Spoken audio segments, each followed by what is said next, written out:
రెండోది,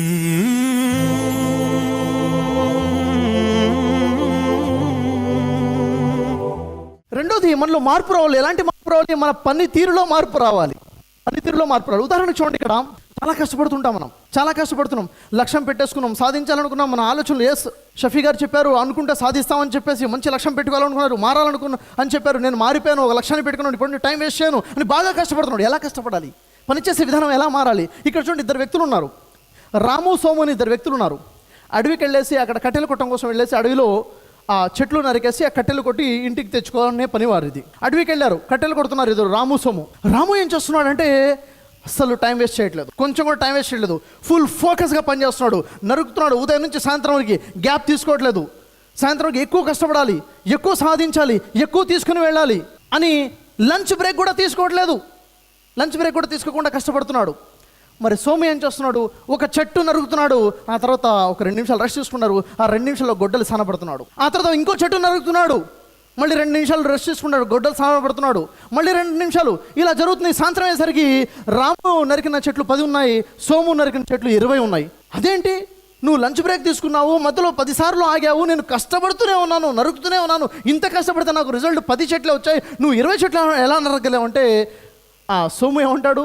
నేను ఒక చెట్టు నరికిన తర్వాత నేను రిలాక్స్ అవుతున్నాను, నేను బలాన్ని మళ్ళీ పుంజుకుంటున్నాను, నా గొడ్డల్ని సానపడుతున్నాను, తక్కువ సమయంలో ఇంకో చెట్టు నరకగలుగుతున్నాను, మళ్ళీ రిలాక్స్ అయ్యి నా బలాన్ని పుంజుకుంటున్నాను, మళ్ళీ సానపడుతున్నాను, నైపుణ్యతలు సానపడుతున్నాను, మళ్ళీ చెట్టు. నేను లంచ్ బ్రేక్ కూడా తీసుకున్నాను, లంచ్ చేస్తున్నాను, మరీ బలాన్ని పుంజుకుంటున్నాను.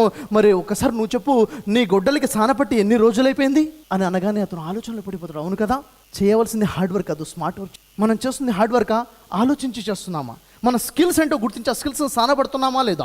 పరిగెత్తడం కాదు, చూసి పరిగెత్తాలి. ఎటు పరిగెత్తాలి, ఎంత వేగంగా వెళ్తున్నామని కాదు, ఏ దిశలో వెళ్తున్నాం అన్నది కూడా ఇంపార్టెంట్. కాబట్టి మనం పనిచేసేలో మన స్కిల్స్ని సానపెట్టుకుంటూ స్మార్ట్ వర్క్ చేస్తున్నామా లేదా రియలైజ్ అవుతూ ముందుకెళ్ళే ప్రయత్నం చేయాలి. ఉదాహరణకి మన సమాజంలో దాదాపుగా 3 రకాల వ్యక్తులు ఉంటారు. ఆ 3 రకాల వ్యక్తుల్ని మనం చెస్తో మనం పోల్చినట్లయితే మీలో ఎంతమందికి చెస్ ఆట వచ్చండి? దాదాపుగా 50-60% ఆట కనీసం చూసిన వాళ్ళు ఉన్నారా? మీలో చూసారా చెస్ని? ఓకే, చెస్ ఆటం కనీసం వచ్చినా కానీ విషయం అర్థమవుతుంది.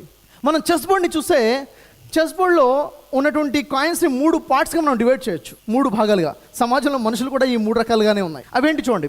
మొదటి పార్ట్ బోర్న్ టాలెంటెడ్ కేటగిరీ. వాళ్ళకు స్వతహాగా వాళ్ళలో టాలెంట్ ఉంది. ఉదాహరణకి మినిస్టర్ ఉన్నాడు, హార్స్ ఉంది, అవునా, ఒంటె ఉంది, ఏనుగు, స్వతహాగా వాళ్ళలో స్పెషల్గా టాలెంట్స్ ఉన్నాయి, అవునా.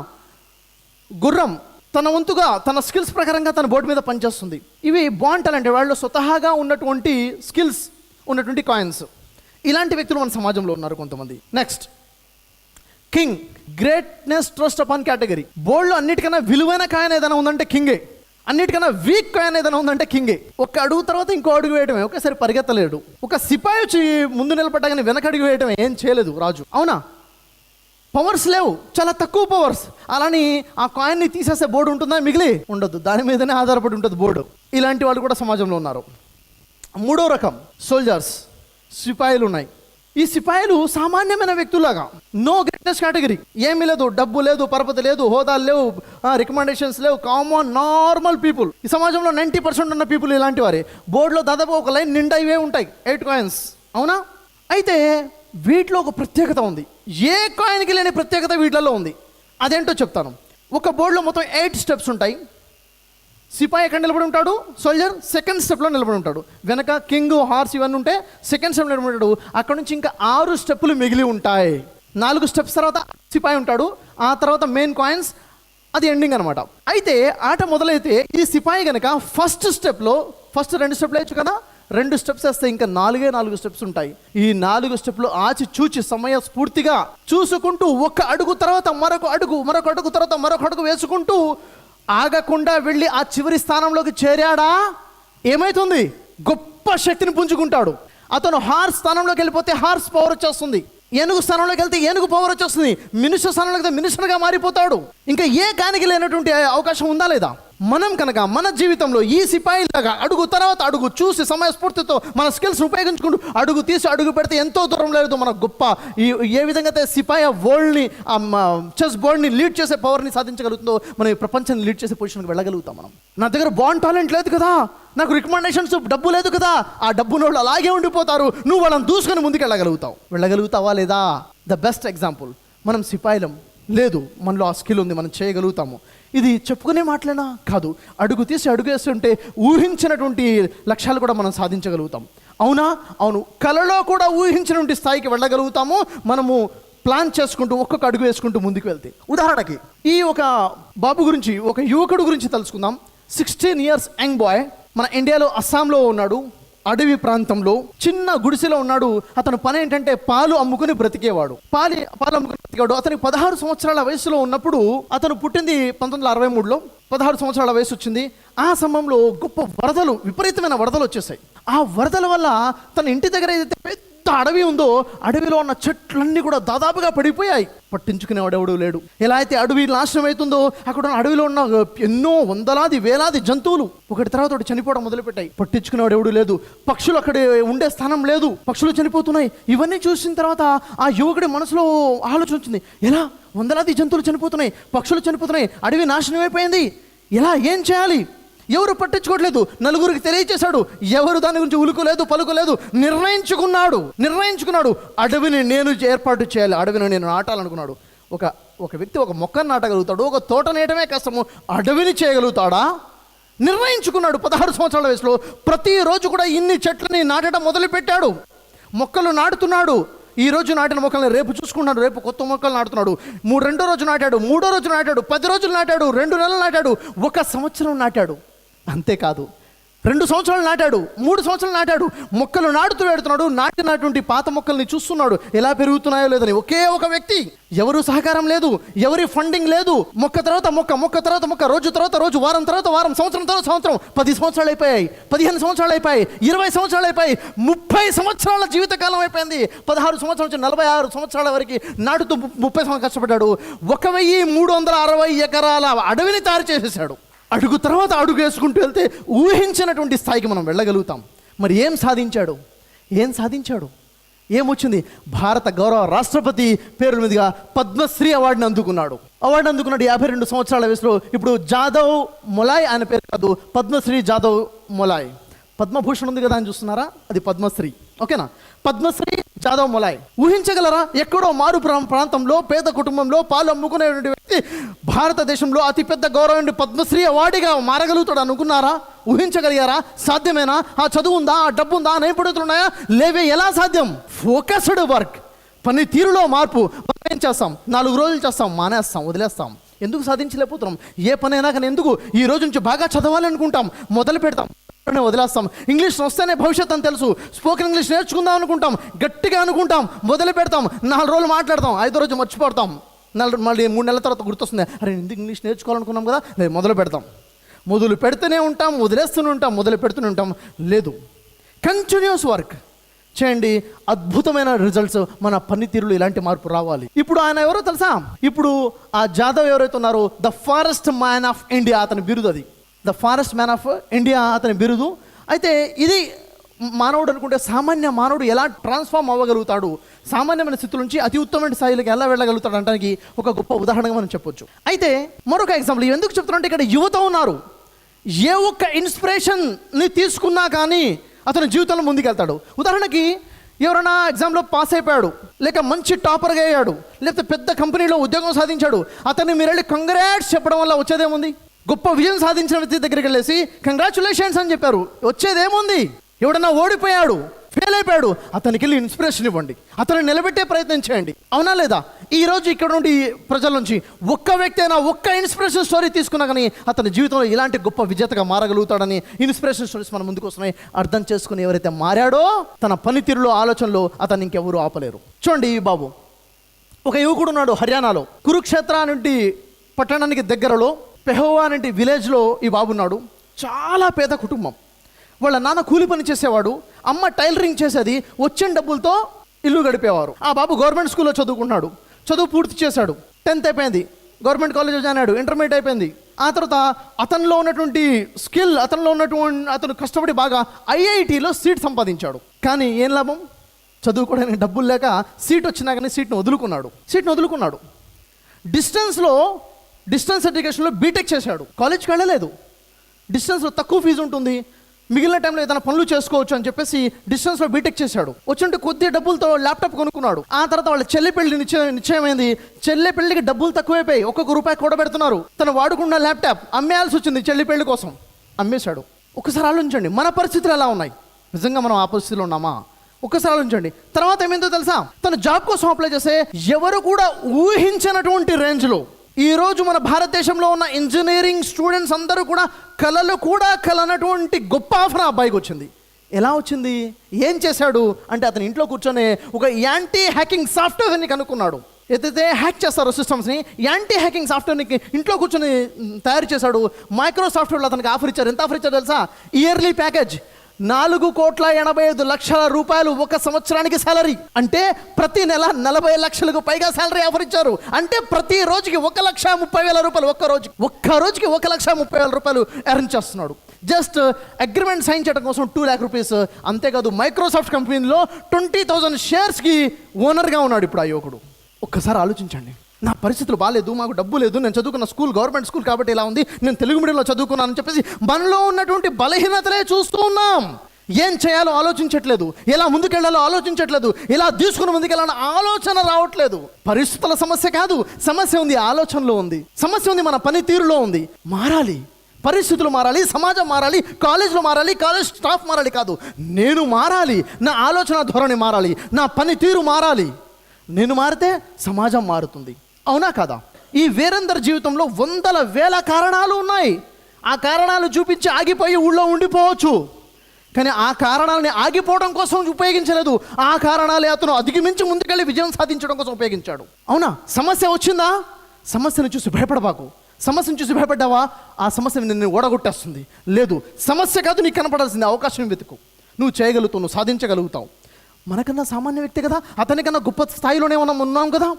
అలాంటి పరిస్థితులు మనకు లేవు కదా. మన నాన్న కూలి పని చేసే పరిస్థితిలో ఉన్నాడా? మన అమ్మ టైలరింగ్ చేస్తే కానీ కుటుంబం గడిచే పరిస్థితిలో ఉందా? గవర్నమెంట్ స్కూల్లో తప్ప చదువుకునే పరిస్థితి, ఐఐటీలో సీట్ వచ్చినా కానీ చదువుకునే పరిస్థితిలో ఉన్నామా?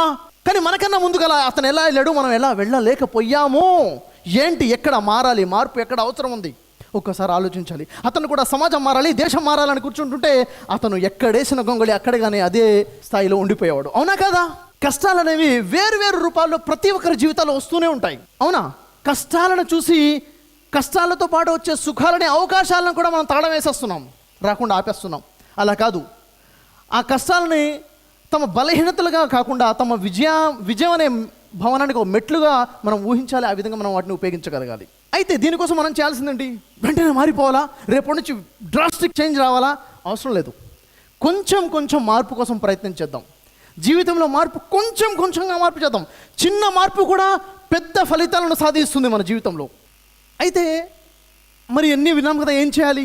మారిపోవాలి, మార్పు వచ్చేయాలి, రేపటి నుంచి మారిపోవాలి అని చెప్పేసి అనుకుంటే కాదు. మార్పు డ్రాస్టిక్గా ఒకేసారి వచ్చేది కాదు, కొంచెం కొంచెంగా మార్పు మన జీవితంలోకి తీసుకురావాలి. ఉదాహరణకు చాలామందిని మనం చూస్తుంటాం, రేపటి నుంచి చేసేయాలి, ఇంగ్లీష్ నేర్చుకోవాలి, ఏం చేయాలి, ఇప్పటి నుంచి ఇంగ్లీష్ నేర్చుకోవాలి, ఏం చేయాలి, వెళ్ళేసి ఫీజు ఎంత మాట్లాడడం, ఇది కాదు ఇంకా మంచి ఇన్స్టిట్యూట్, అది కాదు ఇంకా మంచిగా ఉంది, ఎంత ఫీజు 6,000 కాదు 10,000 ఇన్స్టిట్యూట్ ఉందా, వెళ్ళేసి నాన్నగారు అడిగి డబ్బులు తీసి కట్టేసుకుంటాం, 3 రోజుల తర్వాత వెళ్ళాం ఇన్స్టిట్యూట్. ఒక వ్యక్తి ఉన్నాడు, వెయిట్ లాస్ చేయాలనుకున్నాడు, ఇంత వెయిట్ ఉంది, తగ్గాలని 10 సంవత్సరాల నుంచి అనుకున్నాను, వెయిట్ పెరుగుతుంది తప్ప వెయిట్ తగ్గట్లేదు. మరి వెయిట్ తగ్గాలంటే ఏం చేయాలి? మార్పు రావాలంట. బ్రదర్ షఫీ గారు చెప్పారు, ఎస్ మార్పు వచ్చేస్తున్నాను అని చెప్పేసి రేపు ఎన్నేసి ఇయర్లీ ప్యాకేజ్ జిమ్లో మాట్లాడేసుకుని డబ్బులు కట్టేశారు ₹15,000. 5 రోజుల తర్వాత జిమ్ ఎక్కడుందో మనకు అడ్రస్ తెలియదు, మన ఫేస్ మర్చిపోతాడు ఇంకా అతను. 5 రోజుల తర్వాత ఏమైపోయింది? అది కాదు మనం చేయాల్సింది. చిన్నగా మార్పు తీసుకురాండి. 1 గంట ముందు లేచే ప్రయత్నం చేయండి, వాకింగ్ చేయడం మొదలు పెట్టండి, జాగింగ్ చేయడం మొదలు పెట్టండి. 1 నెల తర్వాత జిమ్లో జాయిన్ అవ్వండి, 3 నెలల కోసం మెంబర్షిప్ తీసుకోండి, ఆ తర్వాత 1 year కోసం తీసుకోండి. డ్రాస్టిక్గా నెమ్మదిగా ఒక మార్పు తీసుకొచ్చే ప్రయత్నం చేయండి. చిన్న చిన్న చేంజెసే గొప్ప గొప్ప మార్పులు జీవితంలో రాగలుగుతాయి. Today's small changes, tomorrow's big results. నేటి యొక్క చిన్న చిన్న మార్పులే రేపటి యొక్క గొప్ప గొప్ప విజయాలు అవుతాయి. అవునా లేదా? ఏం చేశాడు? ఒక్కొక్క చెట్టు నాటుకుంటూ వెళ్ళాడు. 1,360 ఎకరాలు అడవిని తయారు చేయలేకపోయాడా? చేయగలిగాడు కదా. చేయవలసింది ఒక మార్పు. ఉదాహరణకు చూసినట్లయితే క్రికెట్ ఎంతమందికి తెలుసండి? క్రికెట్ తెలుసు. చూడండి, ఒక వ్యక్తి క్రికెట్ ఆడుతున్నాడు, బ్యాట్ పట్టుకొని నిలబడ్డాను. ఉదాహరణ నేను ఆడుతున్నాను అనుకోండి, బౌలింగ్ చేస్తున్నాడు, బ్యాట్ పట్టుకొని నిలబడ్డాను. ఓకేనా? నేనేమనుకున్నా అంటే వచ్చే బాల్ని రైట్ సైడ్ బౌండరీకి కొట్టాలి, 90 degrees కోణంలో కొట్టాలనుకున్నాను. రైట్ సైడ్ బౌండరీకి వెళ్ళాలి. బాల్ రాగానే నేనేం చేయాలి? ఎలా కొట్టాలి? వెంటనే రైట్ సైడ్ తిరిగేసి ఇలా కొట్టాలా? ఏం చేయాలి? నేను రైట్ సైడ్ కొట్టాలనుకున్నాను కదా, వెంటనే ఇలా ఉన్న వ్యక్తిని వెంటనే రైట్ సైడ్గా తిరిగి కొట్టాలా? పూర్తిగా టర్న్ అయిపోవాలా? అవసరము లేదు. ఎక్కడున్నానో అక్కడే ఉండి బ్యాట్ని కొంచెం 1 degree 2 degrees టర్న్ చేయి, అది 90 degrees రిజల్ట్ నీకు చూపిస్తుందా లేదా? చూపిస్తుంది.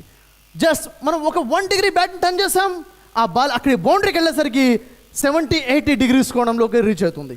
మన లైఫ్లో కూడా చిన్న చిన్న మార్పులు తెచ్చుకుంటే, ఒక గంట ముందు లేద్దాం, ఒక ప్రయత్నం నెమ్మదిగా మొదలు పెడదాం. ఈ సబ్జెక్ట్లో 3 subjectలో వీక్గా ఉన్నాను, ఈ సబ్జెక్ట్లో ఇలా మొదలు పెడదాం. బిజినెస్ చేయాలని చెప్పేసి, అవును బిజినెస్ స్టార్ట్ చేయాలి, ఇన్ని సంవత్సరాలు చేయాలనుకుంటున్నాను, చేయలేకపోతున్నాను చెప్పేసి ఒకేసారి తీసుకుని 50,000 రూపాయలు పెట్టుబడి పెట్టేసి తెలియని కొత్త బిజినెస్ స్టార్ట్ చేయడం కాదు.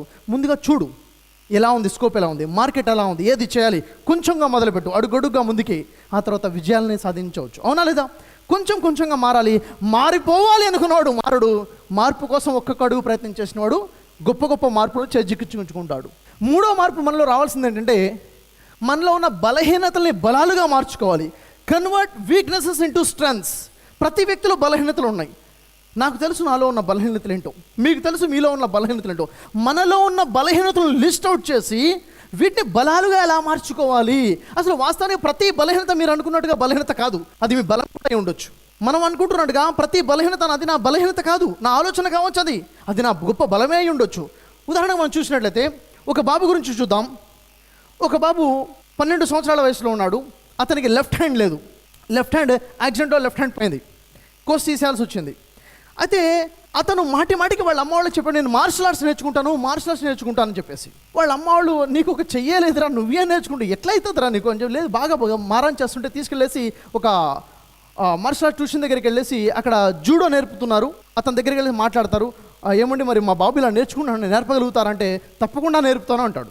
సరే, క్లాసెస్ స్టార్ట్ అయిపోయాయి. ఆ మాస్టర్ ఏం చేశాడంటే ఈ బాబుకి ఒకే రకమైన కిక్ని నేర్పడం మొదలుపెట్టాడు. ఒకే కిక్, 4-5 రకాలు కాదు, ఒక కిక్నే నేర్పుతున్నాడు.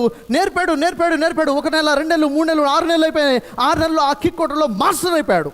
తర్వాత అంటాడు, సరే ఈ జుడో టోర్నమెంట్స్ నడుస్తున్నాయి, ఈ టోర్నమెంట్స్లో నువ్వు పార్టిసిపేట్ చేయాలంటాడు. ఆ బాబు అంటాడు, మాస్టర్ గారు మరి నాకు ఒక కిక్కే నేర్పారు, నాకు ఒక చేయలేదు, నేనా పార్టిసిపేట్ చేస్తాను. లేదు పర్లేదు, నువ్వు పార్టిసిపేట్ చేయాలి, నువ్వు చేయగలుగుతావు, నువ్వు ఫైట్ చేయగలుగుతావు.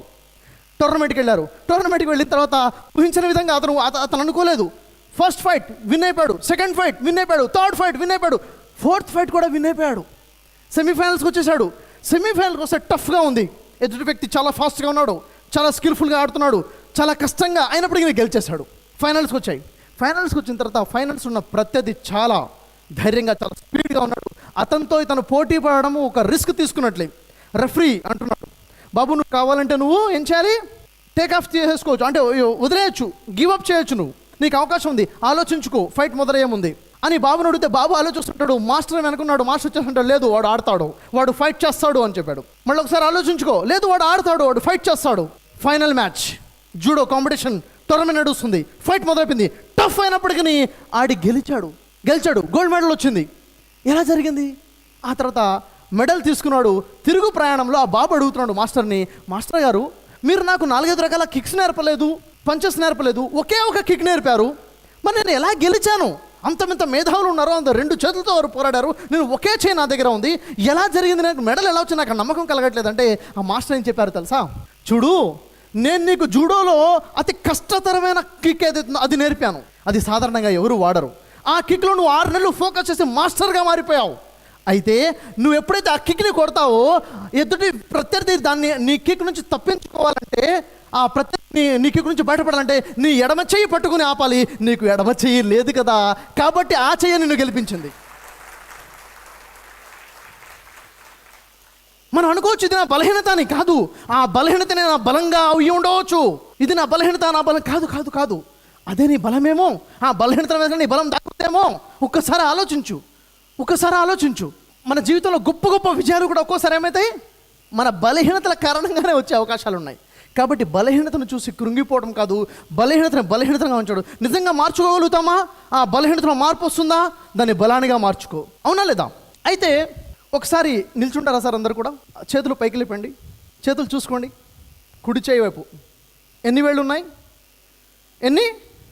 ఎడమ చేతికి కూర్చోండి. మీ కాళ్ళ వైపు చూసుకోండి, ఎలా ఉన్నాయి? మంచిగా ఉన్నాయి. కళ్ళు మూసుకోండి ప్రశాంతంగా. నేను చెప్పింది ఊహించుకునే ప్రయత్నం చేయండి. ఊహించుకోవాలి, మీకు 2 కాళ్ళు ఉన్నాయి, కానీ మీ కుడి చేయలేదు, ఎడమ చేయి మాత్రమే ఉంది. మీకు కుడి చేయలేదు. మీ జీవితం ఎలా ఉంటుందో, మీ యాక్టివిటీస్ ఎలా ఉంటాయో ఊహించుకోండి ఒక 2 సెకండ్స్. మీ కుడి చేయలేదు, ఎడమ చేయి మాత్రమే ఉంది, 2 కాళ్ళు లేవు. మీ డ్రైవింగ్ ఎలా ఉండొచ్చు, మీ పనులు ఎలా ఉండొచ్చు, రాయటం ఏంటి, అసలు ఎలా, మీ ఒకసారి ఆలోచించండి. ఓకే, ఆలోచన ముందుకు తీసుకెళ్దాం. కళ్ళు మూసుకునే ఉండండి. కుడి చేయి కాదు, ఎడమ చేయి కూడా లేదు, 2 చేతులు కూడా లేవు. ఎలా ఉండొచ్చు? ఒకసారి మీ దైనందిక జీవితం ఊహించుకోండి. మీరు స్టూడెంట్ కావచ్చు, బిజినెస్ మ్యాన్ కావచ్చు, ఏ పొజిషన్లో ఉండవచ్చు. మీ 2 చేతులు లేవు, ఎలా ఉండొచ్చు? పబ్లిక్లో నడుస్తున్నారు, ఎలా నడుస్తున్నారు? మీరు మీ పనులు చేసుకుని ఎలా చేస్తున్నారు? 2 చేతులు. ఎస్, ఆలోచన ఇంకా ముందుకు తీసుకెళ్ళండి. 2 చేతులే కాదు, మీ కుడి కాలు కూడా లేదు, ఒక కాలే ఉంది, ఎడమ కాలే ఉంది. ఎలా ఉంటుంది? మీరు ఏ పనులు చేయగలుగుతారు, ఏ పనులు చేయలేరు? ఒక్కసారి ఊహించుకోండి. ఇన్వాల్వ్ అవ్వండి. ఒకే ఎడమ కాలు ఉంది, ఇంకా ఏం లేవు. ఆలోచన ఇంకొంచెం ముందుకు తీసుకెళ్ళండి. మీకు 2 కాళ్ళు లేవు, మోకాళ్ళదా కాదు, తొడలదా కాళ్ళ నుంచి, నడుము కాళ్ళ నుంచి కాళ్ళే లేవు. 2 చేతులు అసలే లేవు, 2 కాళ్ళు 2 చేతులు లేనే లేవు. ఎలా ఉంటుంది జీవితం? ఒకసారి ఊహించండి. భయం వేస్తుందా? అమ్మా ఎలా? 2 కాళ్ళు లేవు, 2 చేతులు లేవు, ఎలా? భయమా? ఎలా ఉంది? ఇప్పుడు కళ్ళు తెరవండి. అలాంటి బాబే మీ ముందున్నాడు. అలాంటి ఒక బాబే మన ముందున్నాడు. 1982లో పుట్టాడు. ఒకసారి తెలుసుకుందాం ఈ బాబు గురించి. అసలు ఏంటి మనం ఊహించుకున్నాం కదా ఎలా ఉంటుందో లైఫ్. ఇప్పుడు చూద్దాం. ఈ బాబు ఉన్నాడు వితౌట్ లిమ్స్, 2 కాళ్ళు లేవు, 2 చేతులు లేవు. గర్భంలో ఉన్నప్పుడే, తల్లి కడుపులో ఉన్నప్పుడే కాళ్ళు చేతులు తయారవ్వలేదు, అలాగే పుట్టాడు. తల్లిదండ్రులు చూసి ఏంటి ఇలా జరిగింది అని ఆశ్చర్యపోయారు, చాలా బాధపడ్డారు. సరే, రోజులు గడుస్తున్నాయి, బాబు పెద్దగా అవుతున్నాడు. స్కూల్కి పంపించే ఏర్పాట్లు చేశారు. స్కూల్కి వెళ్ళిన తర్వాత స్కూల్లో పూర్తిగా పిల్లడు హేళన నవ్వడం, ఇలా కొట్టి పరిగెత్తేవారు. పరిగెత్తలేడు కదా, నడవలేడు కదా, ఏం చేయలేడు కదా. ఒక బాల్ని ఒక దగ్గర పెడితే ఎలా ఉంటుంది? బాల్ ఒక వస్తువుని ఎలా పెడితే అలా ఉండిపోయే పరిస్థితి. ఒక్కసారి ఊహించండి. బాబు నానా మాటలు వింటున్నాడు, హేళనలు వింటున్నాడు, ప్రజలు వింతగా చూస్తున్నారు.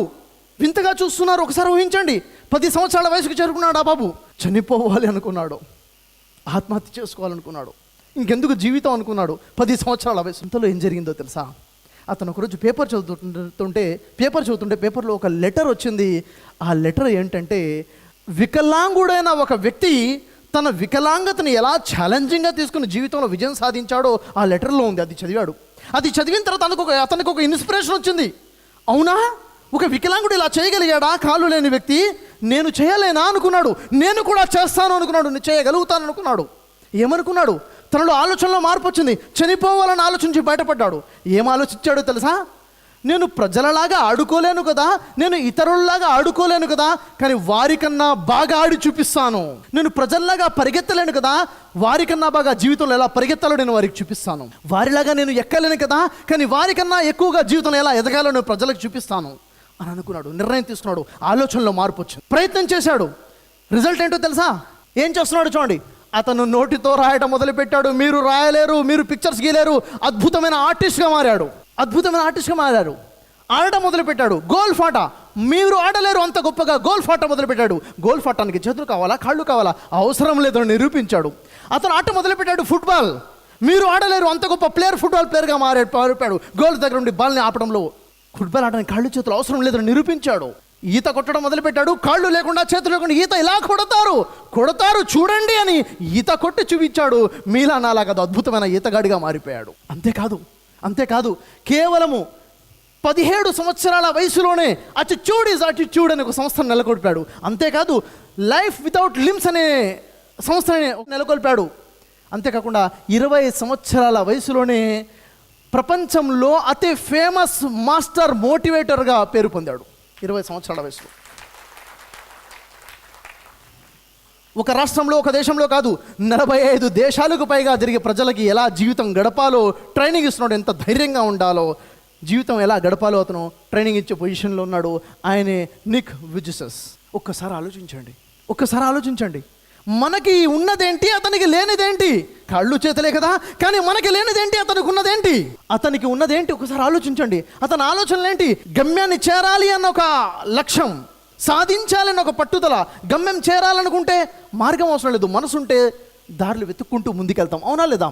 సంకల్పంలో దమ్ముంది, అతనికి దారులు కనిపించాయి, ఎలా సాధించాలో సాధించుకుంటూ ముందుకెళ్ళిపోయాడు. మనకి సంకల్పం లేదు, సంకల్పంలో దమ్ము లేదు, మనకి కారణాలు కనిపిస్తున్నాయి. నేను చేయలేను, ఎందుకంటే ఈ కారణం, ఎందుకంటే ఈ కారణం ఇలా ఉంది, నా పరిస్థితి ఇలా ఉంది, కాబట్టి జీవితంలో ఏమీ సాధించలేదు. అవునా లేదా? అసలు విషయం ఏంటో తెలుసా?